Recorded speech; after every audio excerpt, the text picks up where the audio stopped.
So I'd been doing a lot of writing, and I was starting to feel like the Lord was calling me to be a writer. Now, there's a lot of reasons why that maybe I'll get into in other videos, but I was really struggling to know if the Lord was really calling me to do this. And I know this is going to sound cliche, but the last thing I'd ever thought I would be in life was a writer. I was the third generation of engineering types. My grandfather was a chemical engineer, my father was a chemical engineer, and I studied engineering and architecture in college, and I worked for construction companies and engineers after I got out. We don't write. We make Excel spreadsheets, but we don't write. But here I found myself writing a book. And I was really feeling the Lord calling me to this. But my biggest problem, and this is where things, if you can picture them, began to look like a really bad midnight infomercial, where all I had to write on was a desktop computer, this clunky old Dell desktop. Now, it was great for making Excel spreadsheets, and it was great for doing things like that, but it just wasn't a very conducive environment for writing. I was trying to write a book. This was just a huge transformation for me, and there was just something about it. I couldn't access the creative side of me I needed to write. And so I started thinking maybe I should buy a laptop. Now, this is back when everybody didn't have a laptop. And so I started thinking, if I get a laptop, I can sit anywhere I want to and write. I can go to coffee shops. I can work wherever I want to. And then I can find where those creative juices will flow, if they ever will. And so I started looking into laptops and seeing what I needed to buy.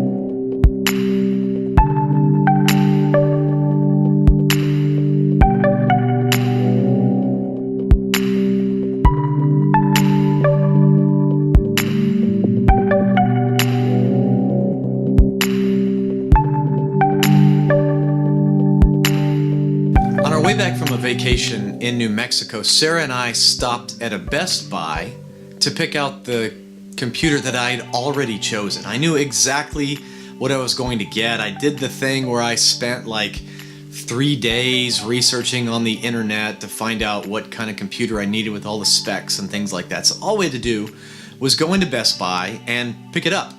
So we went into the Best Buy and we stood right in front of the computer. And I looked at it and I thought, we'll play around on it for just a little bit just to make sure, since I hadn't touched it yet. And it was perfect. Everything about it was exactly what I needed. And so I grabbed the box from the rack underneath the laptop, and the sales associate was standing there, and he thought that he had made his sale and we were ready to go. And then it hit me. Maybe I don't need this laptop. Maybe I'm just not content with what I already have. Maybe my desktop computer is what I should keep using. It was a Dell, not an iMac, but there's been a lot of computer water under the bridge since then. But I sat there and I looked at the thing and wondered, maybe I just need to learn to be more content with what I have. And so I started waffling. And when I suggested that, my wife said, well, maybe you don't need the computer. Do you think you could use the desktop we already have? And I said, maybe I should. And so Sarah and I started going back and forth, and we started listing the pros and cons of what it meant for, me to use a laptop versus a desktop, and should I be content? And we just started going back and forth, and things got worse and worse and worse, and we got more unsure. I picked up the box and put it down 4 or 5 or 6 times, and an hour later, we were so exhausted from going back and forth that finally I said, let's just buy this stupid thing and get out of here. And Sarah looked at me and said, fine, I don't want to do this anymore either. And so we bought the computer, took it to the front, paid for it, and left. Didn't think about it again. I think I might have broken it out that evening just to look at it, But I was so worn out with the whole buying process that normally I love gadgets and things like that. I really kind of let the thing just sit until the next morning. So the next morning I woke up and I started thinking about it some more, and I started having buyer's remorse. Maybe I should take the thing back and get my money back. Best Buy will let you do that. And so I started going around and around with that, and I was thinking about it as I was kind of cracking it open and getting started, and that's when I got a phone call.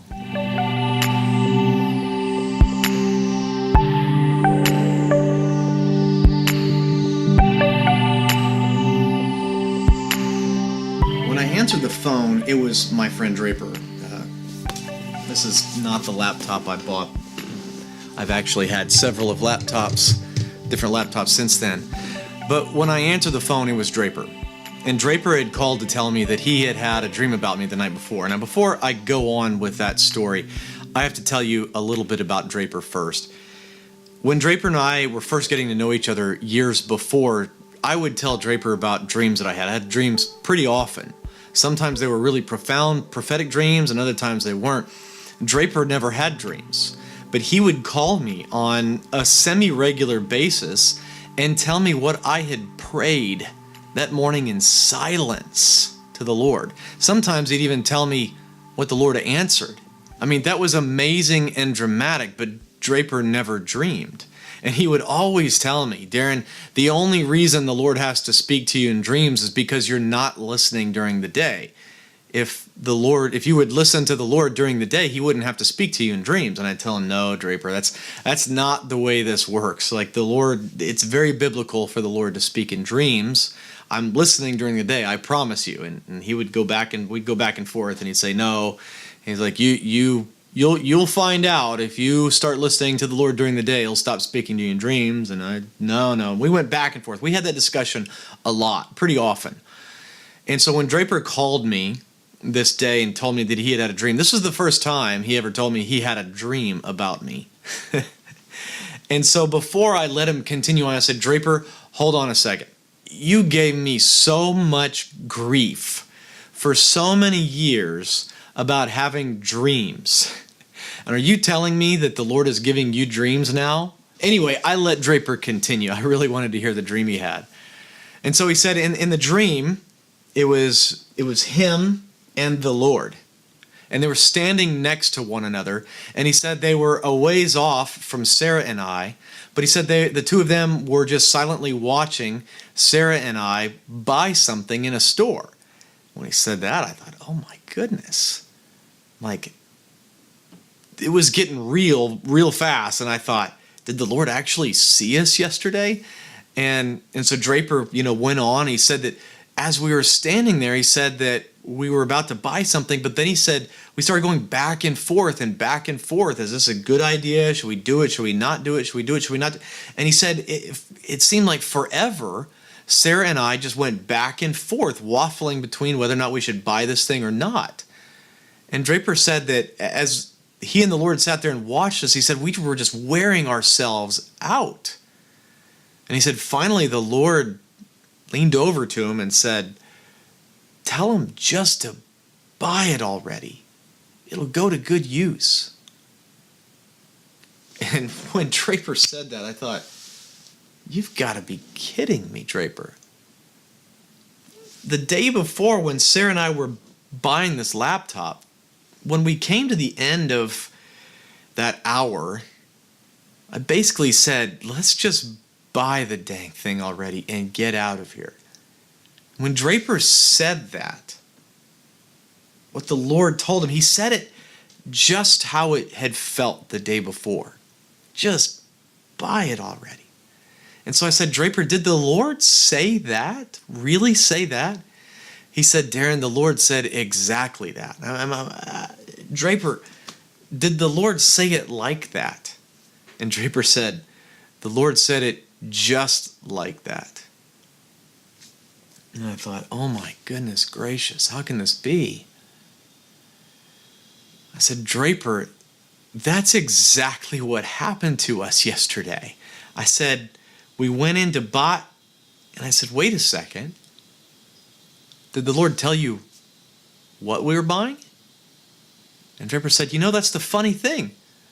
He didn't tell me what you were buying or what store you were in. He just told me how much you paid for it. And I thought, no way. So I said, Draper, hang on a second. I'm on the phone with him. And I said, hang on just 1 second.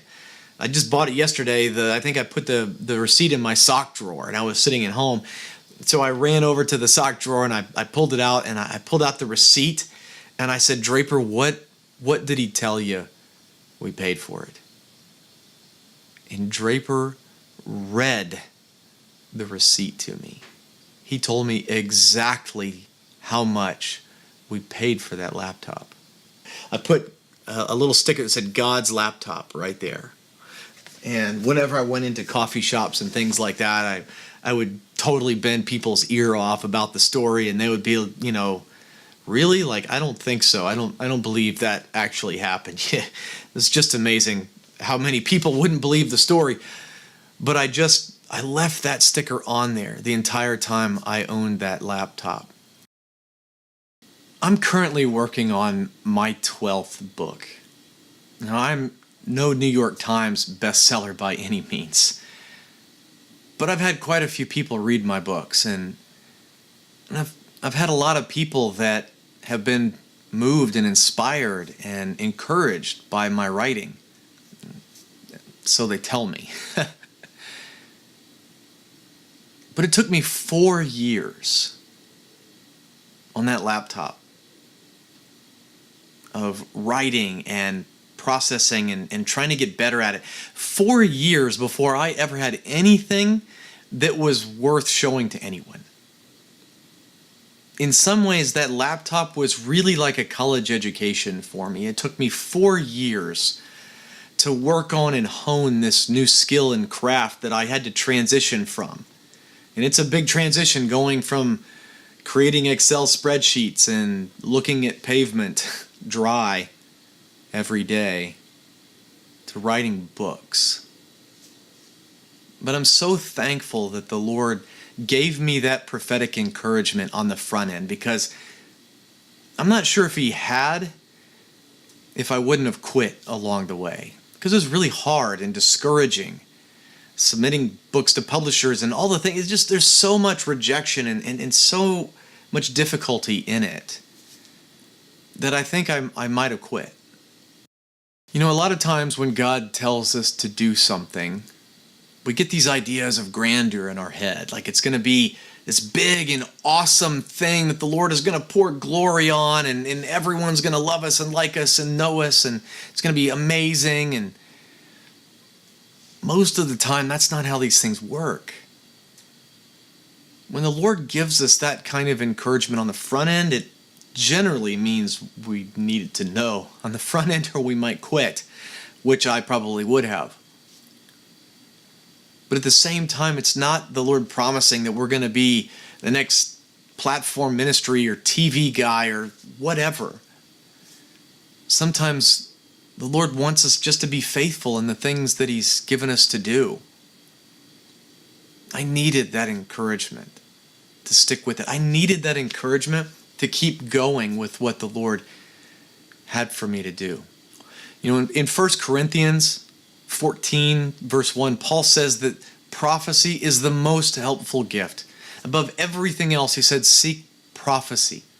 Seek that you would prophesy.